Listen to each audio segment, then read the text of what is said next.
आज जल संसाधन विभाग के बजट पर चर्चा हुई और इस क्रम में जो बातें लाई गई है, सरकार ने जो प्रावधान किए हैं बजट में, उसमें एक सिकराना तटबंध का निर्माण का कार्य है, एक मुजफ्फरपुर में बागमती नदी के तटबंध का निर्माण है और फिर महानंदा नदी के तटबंध का निर्माण है।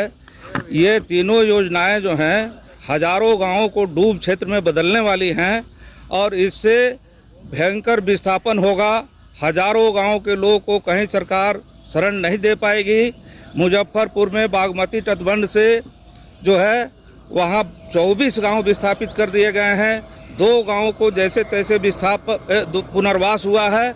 तो ये जो है एक विनाशकारी योजना है। इससे लाखों एकड़ जमीन जो है बर्बाद हो जाएगी, वो रेत में और जंगल में बदल जाएगी और हजारों गांव विस्थापित हो जाएंगे। तो इस सरकार का इसके पास कोई जवाब नहीं है और हमने उस बांध को तत्काल रोकने और नदी में जो गाद हटाने की बात है, जिसको एक समय में माननीय मुख्यमंत्री जी ने एक समय में कहा कि फरक्का में जो फरक्का बांध में जो पूरा गाद जमा है उसको हटाएंगे, जल जमाव नहीं हो और नदियों का प्रवाह ठीक से रहे। तो ये तमाम नदियों का सवाल है, केवल गंगा में फरक्का पर बांध के जगह पर कहीं नहीं है। तो ये कुल मिलाकर के ये पूरा विनाशकारी योजना है, इसका हम लोग विरोध करते हैं। और जो योजना बनाई गई है, जो लटका झटका जो बनाया गया है जल संसाधन के विभाग के पैसों का पर्यटन के नाम पर, बहुत सारी चीज़ों के नाम पर जो खर्च किया जा रहा है और जो तालाबों की लूट हो रही है, तालाब की जो ज़मीन है उसको दरभंगा में बहुत सारे ज़िलों में जो भूमाफियाएँ हड़प रहे हैं, मंत्री जो इस सरकार के हैं उस तालाब को हड़प रहे हैं, ये तमाम बातें सामने आई है।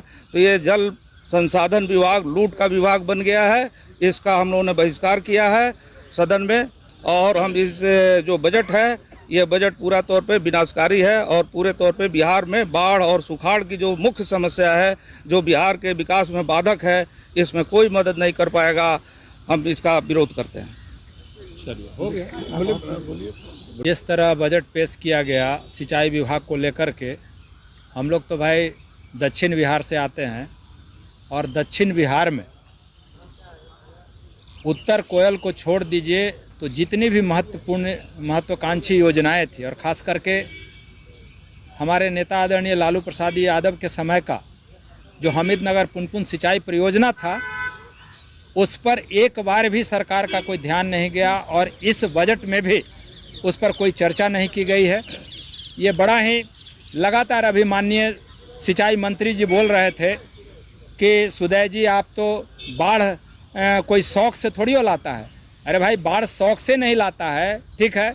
आप अभी डबल इंजन की सरकार चला रहे हैं, केंद्र सरकार से आप उम्मीद कर रहे हैं और पीठ भी थपथपा रहे हैं, मेज भी थपथपा रहे हैं कि केंद्र सरकार हमको सहयोग कर रही है।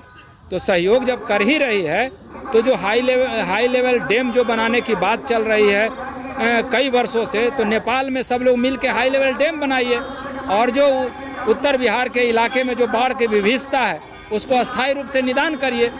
यहाँ तो बाढ़ के नाम पे ये लोग को गाय भी आ जाता है, अपना बाढ़ के नाम पे पूरा पैसा का बंदरबांट करता है। वही सिंचाई का जो इलाका है इधर दक्षिण बिहार, उस पर 1 रुपया का ध्यान नहीं है इन लोगों का।